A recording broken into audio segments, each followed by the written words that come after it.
Hello students, आजको नयाँ भिडियोमा स्वागत छ तपाईहरुलाई।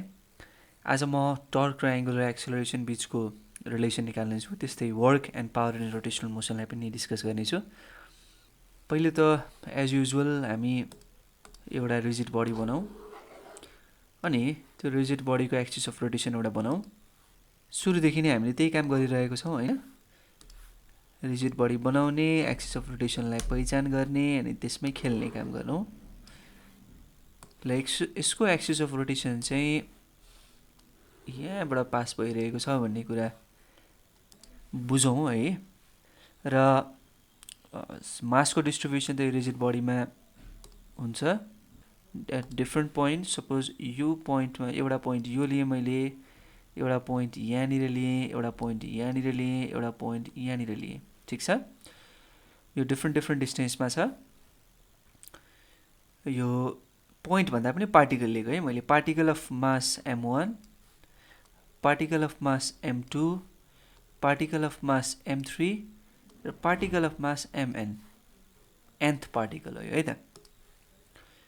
n वटा पार्टिकल छ भनेर हामीले अज्युम गरेका छौं, डिस्क्रिट पार्टिकल्स। अब यहाँनिर सरी डिस्टेन्सको लागि यहाँ ड्रा गर्दै छु म। डिस्टेन्स यति डिस्टेन्समा छ from the axis of rotation. त्यस्तै यो m2 यति डिस्टेन्समा छ from the axis of rotation. m3 यति डिस्टेन्समा छ from the axis of rotation र mn यति डिस्टेन्समा छ from the axis of rotation है। यो डिस्टेन्सको कति हो भ्यालु लेखौं है त एकचोटी। यसलाई यो r1, यो r2, यो r3, यो rn। it is moving in anti-clockwise direction about this axis, like z axis को अबाउटमा मुभ गरिरहेको छ भनेपछि यसरी मुभ गर्दाखेरि मैले यो कसरी मुभ गराएको, यो एक्सिस अफ रोटेसन यताउता सबै कुराहरू अगाडिको भिडियोमा बुझिसकेको छु है। म यसमा धेरै डिटेलमा जान्न। अब m1 मुभ गर्दै जाँदाखेरि, यो बडी मुभ गर्दै जाँदाखेरि m1 ले एउटा के गर्छ, सर्कुलर पाथ ट्रेस गर्छ। त्यस्तै m2 ले पनि सर्कुलर पाथ ट्रेस गर्छ। यो m3 ले पनि सर्कुलर पाथ ट्रेस गर्छ। mn ले पनि सर्कुलर पाथ ट्रेस गर्छ हैन, वरिपरि घुम्दाखेरि। अब के कन्सिडर गरौँ भने यो बडीमा लागेको टर्कले है, यो बडीमा लागेको टर्कले इन्डिभिजुअल पार्टिकल्सहरुलाई चाहिँ अल्फा एंगुलर एक्सेलरेसन दिइरहेछ। अल्फा एंगुलर एक्सेलरेसन, हरेक पार्टिकलको एंगुलर एक्सेलरेसन। किन यो सेम हुन्छ त्यो पनि मैले कुरा गरिसकेको छु अगाडि नै। अब हामीलाई के थाहा छ त भन्दाखेरि torque is equals to force times perpendicular distance from the axis of rotation. यसको पनि दुईटा मैले भ्यालुलाई डिस्कस गरिसकेको छु। दुईटा आई मिन भ्यालु भन्दा पनि फर्मुलालाई, ल टर्कलाई यो भन्दा अगाडिको भिडियोमा नै मैले एक्सप्लेन गरिसकेको छु। अब यहाँ हेरौँ है त। टर्क 1, टर्क एट 1 भनेको मास 1 मा कति टर्क लागिरहेको छ त्यो भनेको त्यस्तै force on 1 times distance from the axis of rotation. Force acting on the particle 1, force acting on the particle 1 भनेको mass times acceleration of that body, isn't it, times r1 त छँदै छ।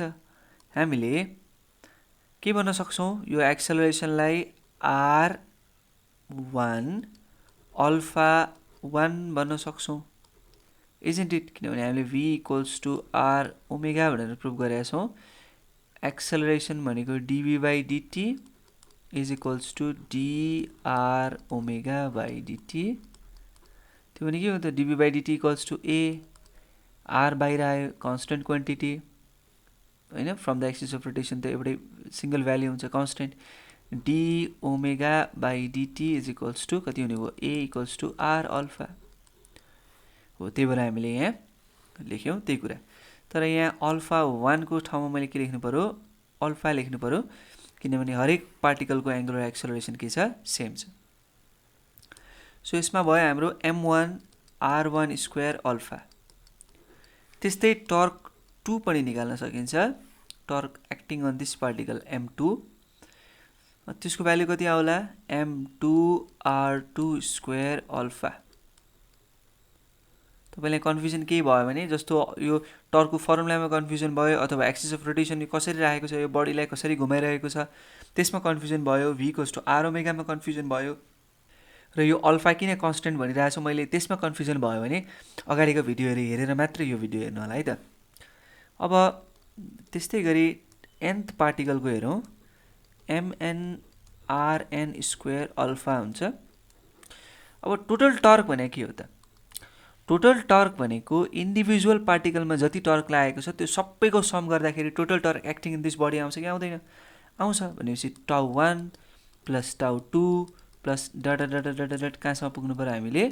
τn सम्म पुग्नु पर्यो हैन?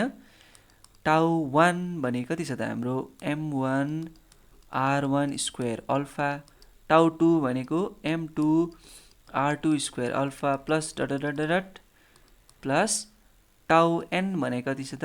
mn rn² alpha. अब यहाँबाट हामीले अल्फालाई कमन लियो भने m1 r1² m2 r2² plus dot dot dot mn rn²। यस्तो लेख्न पाइयो कि पाइएन हेरौँ है त। Alpha times sum of i mi ri²। अथवा मैले सम अफ i नलेखिकन यतिकै छोड्न पनि मिल्छ यसलाई।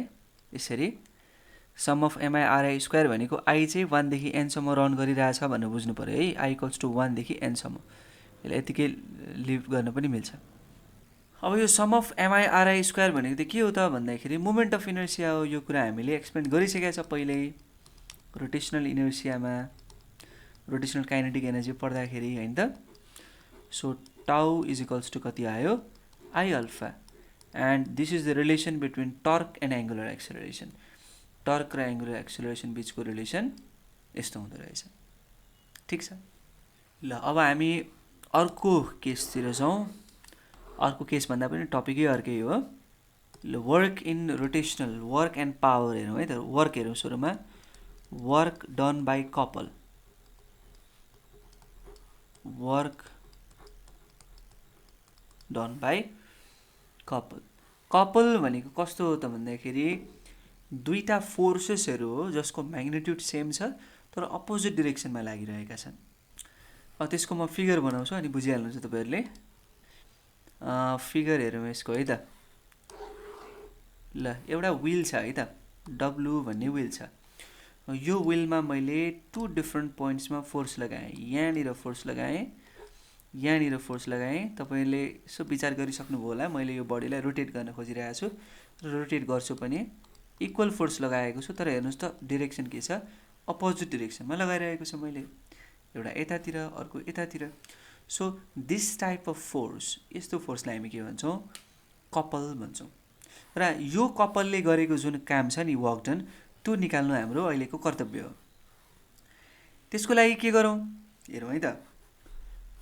यो फोर्सले र यो फोर्सले कति काम गरेको छ भनेर निकाल्नका लागि हामी के निकालौँ भन्दा सुरुमा work done by each force निकालौँ। यो दुईटाले गर्दा कति काम गरेको छ भनेर निकाल्नलाई सुरुमा के गर्ने अरे हरेक एउटा फोर्सले कति काम गरेको छ त्यो निकाल्न सकियो। फोर्स भनेको के अरे वर्क डन भनेको के हो त? फोर्स टाइम्स डिस्प्लेसमेन्ट हो। ओके न, डिस्प्लेसमेन्ट भनेको के हो त? एस डिस्प्लेसमेन्ट, लिनियर डिस्प्लेसमेन्ट भनेर भनेको छु म। मैले यहाँबाट यहाँसम्म एउटा लाइन ड्र गरिदिएँ भने it must pass through the origin अथवा सेन्टर भनौँ। ठिक छ। अब यो डिस्प्लेसमेन्ट कति लिएर आछ है, यो लिनियर डिस्प्लेसमेन्ट कति छ भनेर मैले हेर्दैछु है त। ठिक छ। सपोज यो पोइन्ट चाहिँ नि हेर्नु है त, यो त्यो फोर्सले गर्दाखेरि यो पोइन्ट, यो P भन्ने पोइन्ट कहाँनिर पुग्यो? P डैश भन्ने पोइन्टमा पुग्यो। यो Q भन्ने पोइन्ट कहाँनिर पुग्यो? Q डैश भन्ने पोइन्टमा पुग्यो। भनेपछि अब मैले यसरी कसरी जोड्नु पर्यो त? हेर्नुस् त, यसरी जोड्नु पर्यो। भनेपछि यो फोर्सले कति एंगलले डिस्प्लेस गरेछ यो बडीलाई, यो पोइन्टलाई थीटा एंगलले डिस्प्लेस गरेछ। यदि यो व्हीलको रेडियस r हो भने कति एंगुलर डिस्प्लेसमेन्टले डिस्प्लेस गरेछ भन्न सक्छौं हामी? r theta. हामीलाई त यो थाहा छ H is equals to r theta, relation between the linear displacement and the angular displacement. So f r theta is the work done by each force, हरेक फोर्सले गरेको काम. अब दुईटा फोर्स मिलेर कति काम गरे त?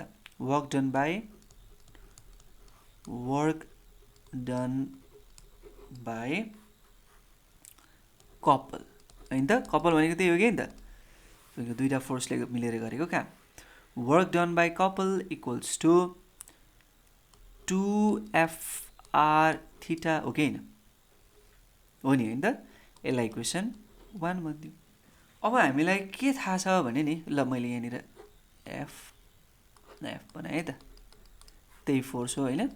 त्यही फोर्स लागिरहेछ अझै पनि. मैले त यतिसम्म यहाँ पुग्दाखेरि यो केस मात्रै हेरेको नि त हैन? थीटा डिस्प्लेसमेन्ट हुँदाखेरि कति वर्क डन गर्दो रहेछ यो कपलले? 2fr थीटा वर्क डन गर्दो रहेछ.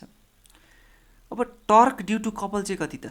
टर्क ड्यू टु कपल हेर्नुस् त, यो फोर्सले गर्दाखेरि कति टर्क प्रोड्युस हुन्छ त्यो हामीलाई थाहा छ. Force times perpendicular distance from the axis of rotation. Axis of rotation पक्कै पनि यो के नै हो? सेन्टरै हो यो बडीको, हो कि हैन त? किनभने हेर्नु है त, यसरी घुम्छ घुम्दैन? के को अबाउटमा घुम्छ? यो थीटाको अबाउटमा घुमेको हुन्छ. अब टर्क ड्यू टु कपल कति त भनेर सोध्दाखेरि हामीले के भन्न सक्यौं? एउटा फोर्सले गर्दाखेरि f इन्टु r, अर्को फोर्सले गर्दाखेरि f इन्टु r हैन? यो फोर्सले गर्दा f इन्टु r, यो फोर्सले गर्दा f into r. Total torque कति प्रोड्युस भयो? सरी 2fr प्रोड्युस भयो total torque due to the couple. एउटा फोर्सले गर्दा fr, अर्को फोर्सले गर्दा fr. टोटल टर्क कति प्रोड्युस भयो? 2fr. सो मैले वर्क डनलाई w इक्वल्स टु लाई के पनि लेख्न सकेँ? टाउ थीटा पनि लेख्न सकेँ. यो पनि के नै हो? हाम्रो वर्क डन बाई कपलको फर्मुला हो इन टर्म्स अफ टर्क. अब मलाई पावर निकाल्नु छ. What is power? Power is the rate of doing work and rate is given by the derivative. डेरिभेटिभले रेट दिन्छ कि दिँदैन? हामीले म्याथमेटिक्समा पढाएका छौँ. डी बाई डिटी, डब्लु कति छ? टाउ थीटा. टाउ के छ? कन्स्टेन्ट. किनभने फोर्स र रेडियस के छ? कन्स्टेन्ट छ. Tau equals to 2fr, it is a constant. D theta by DT. Theta change भइरहेछ कि छैन? त्यो घुम्दै जाँदाखेरि थीटा पनि भेरी भइरहेछ. थीटाको minimum value 0 degree, maximum value कति त? 0 डिग्री, सरी रेडियनमा हुन्छ है यो. 0 रेडियन, अनिखेर म्याक्सिमम भ्यालु कति? 2 पाई रेडियन. अब डी थीटा बाई डिटी भनेको के हो त? डी थीटा बाई डिटी भनेको change in angular displacement. Change in angular displacement भनेको angular velocity. So power in rotational motion is the product of torque and angular velocity है त. यो कुरा पनि हामीले ख्याल राख्नुपर्छ. एउटा न्युमेरिकल पनि गरिहालौँ यससँग related. The moment of inertia of a solid flywheel about its axis is 0.1 kg per meter square. It is set in rotation by applying a tangential force of 20 Newton with a rope wound around the circumference, the radius of the wheel being 0.1 meter. Calculate the angular acceleration of the flywheel. What would be the angular acceleration if a mass of 2 kg were hung from the end of the rope? यसलाई solve गर्नलाई कोसिस गरौँ. एउटा फ्लाइव्हिल बनाइदिउँ है, र यो फ्लाइव्हिलको suppose centre हो. अनि यसमा एउटा डोरीलाई चाहिँ हामीले के गर्नु परेको छ अरे? झुन्ड्याउनु परेको छ, र त्यसमा हामीले त्यो डोरीको थ्रुबाट टेन्जेन्सियल फोर्स लगाइरहेका छौँ. एफ भन्ने फोर्स लगाइरहेका छौँ. ठिक छ. यो सोलिड फ्लाइव्हिलको मोमेन्ट अफ इनर्सिया कति छ? 0.1 kg पर मिटर स्क्वायर. फोर्सको टेन्जेन्सियल फोर्स भनेको छ एफटी. टेन्जेन्सियल फोर्स भनेको टेन्जेन्टमा लाग्ने है त, टेन्जेन्सियली लाग्ने. मैले दुईटा फोर्सको बारेमा डिस्कस गरेको थिएँ, एउटा रेडियल फोर्स, अर्को टेन्जेन्सियल फोर्स. टेन्जेन्सियली लाग्ने फोर्सलाई हामी टेन्जेन्सियल फोर्स भन्छौँ. रेडियली लाग्ने फोर्स जस्तो सेन्ट्रिपिटल फोर्स रेडियल फोर्स हो है त. अनि रेडियस अफ द व्हील पनि दिएको छ हामीलाई. Sorry, radius of the wheel दिएको छ 0.1 मिटर. ओके, हामीले एङ्गुलर एक्सेलरेसन फाइन्ड आउट गर्नु छ. अब यो एङ्गुलर एक्सेलरेसन कसरी फाइन्ड आउट गर्ने है त? पहिला भ्यालुहरू लेख्यौँ है त. एफटी टेन्जेन्सियल फोर्सको भ्यालु 20 न्युटन, रेडियस 0.1 लेखेकै छ. ठिक छ. अब what we know is torque is equals to I times alpha. अघि भर्खर हामीले प्रुभ गर्यौँ होइन त। र हामीलाई अर्को कुरा के पनि थाहा छ torque is equals to F times R. यो एफ भनेको कुन एफ हो? यो हाम्रो टेन्जेन्सियल फोर्सवाला एफ हो, एफटी। एफटीको भ्यालु 20 छ इन्टु रेडियसको भ्यालु 0.1 छ। अब अल्फा कसरी निकाल्ने त? अल्फा भनेको टाउ बाई आई अरे। टाउ भनेको 20 इन्टु 0.1 छ बाई आई कति छ? आई 0.1 छ। 0.1 र 0.1 कट्यो, 20 रेडियन पर सेकेन्ड स्क्वायर हाम्रो के भयो? एङ्गुलर एक्सेलरेसन भयो फ्लाइव्हिलको। फर्स्ट क्वेसन हामीले गरिसक्यौँ। अब what would be the angular acceleration if a mass of 2 kg were hung from the end of the rope? अब एङ्गुलर एक्सेलरेसन के हुन्थ्यो जति के अरे जुन अवस्थामा हामीले यसलाई म अर्को ठाउँमा लिएर जान्छु है त। अब मैले यसमा के गरेँ भने एउटा उसलाई पनि झुन्ड्याएँ, मासलाई पनि झुन्ड्याएँ। कति केजी मास? कति केजी मास भने 2 kg मासलाई मैले झुन्ड्याएँ। मास इक्वल्स टु 2 kg। यसको वेट पक्कै पनि तलतिर एक्ट गरिरहेछ, mg। ठिक छ। सो यसमा पनि टेन्सन लाग्यो माथितिर। यसलाई मैले अब फोर्स अफ टेन्जेन्सियल फोर्सको कुरा गर्दिनँ, किनभने अब what would be the it is set in the by applying a tangential force भनेको थियो। अहिलेको केसमा 20 न्युटन टेन्जेन्सियल फोर्स लगाएको थियो, तर अबको केसमा के गरेको छ? 2 kg मासलाई चाहिँ हङ गरिरहेको छ, टेन्जेन्सियल फोर्स लगाएको छैन हामीले। सो यो स्ट्रिङमा के लागिरहेको छ? टेन्सन लागिरहेको छ, हो कि नि त? टेन्सन लागिरहेको छ। यो पनि टी, यो पनि टी। यो दुवै किन टी? किनभने यो मासले यो स्ट्रिङलाई तानिरहेको छ भने यसको अपोजिट डिरेक्सनमा के लागिरहेको छ? टेन्सन लागिरहेको छ। त्यस्तै यतापट्टि पनि त हाम्रो यो फ्लाइव्हिलमा के राखेको छ? हामीले एउटा स्ट्रिङलाई तानिरहेछौँ, स्ट्रिङलाई झुन्ड्याइरहेछौँ। त्यो स्ट्रिङलाई झुन्ड्याइरहेछौँ भने यो फ्लाइव्हिलले पनि स्ट्रिङलाई आफूतिर तान्छ पक्कै पनि। त्यो तान्छ भने त्यसको ठ्याक्कै अपोजिट डिरेक्सनमा स्ट्रिङले पनि यो मासलाई अथवा यो सोलिड फ्लाइव्हिललाई आफूतिर तान्छ। कति टेन्सन लगाएर? टी टेन्सन लगाएर। सो स्ट्रिङ एउटै छ भने टेन्सन पनि त्यही हो। टेन्सन यो स्ट्रिङ एउटै छ है त यहाँ। अब यहाँनिर हामी एङ्गुलर एक्सेलरेसन निकाल्छौँ तर फ्री बडी डायग्राम बनाएर। हेर्नुहोस् है त, एउटा छ फ्लाइव्हिलको केसको लागि। फ्लाइव्हिलमा लागेको फोर्स के छ? टेन्सन फोर्स होइन। यो टेन्सन फोर्सले के गराउँछ? यो फ्लाइव्हिललाई रोटेट गराउँछ। र अर्को छ यो मासमा लागेको फोर्सेसहरू। त्यो मासमा लागेको फोर्स भनेको एउटा force towards the centre of the gravity, centre of the earth sorry, र अर्को force is the force of tension. र यो मास कतातिर एक्सेलरेट? Downward acceleration. र यो जुन फ्लाइव्हिल चाहिँ कतातिर एक्सेलरेट? इन दिस डाइरेक्सन होइन, यो एन्टी क्लकवाइज डिरेक्सनमा एक्सेलरेट भइरहेछ। ठिक छ। सो हामीले यो दुईटाको लागि फ्री बडी डायग्राम बनायौँ। यो के को लागि अरे? यो मास, यो flywheel. For flywheel this force is responsible for the rotation. भनेपछि हामी के भन्न सक्छौँ? जुन टर्क प्रड्युस गरिरहेछ त्यो कुन फोर्सले? टी भन्ने फोर्सले प्रड्युस गरिरहेछ। So T equals to FR को ठाउँमा मैले टी इक्वल्स टु टीआर लेख्ने मिल्छ मिल्दैन? टाउ इक्वल्स टु टीआर फोर्स हो नि त होइन। इक्वल्स टु यो टी कति छ? यो टेन्सन कति छ?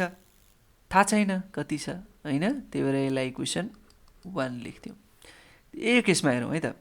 अब नेट फोर्स कतातिर लागिरहेछ? पक्कै पनि तलतिर। So this body is accelerating downwards होइन। अब m g minus m a equals to T लेख्न पाइयो त्यसो भए।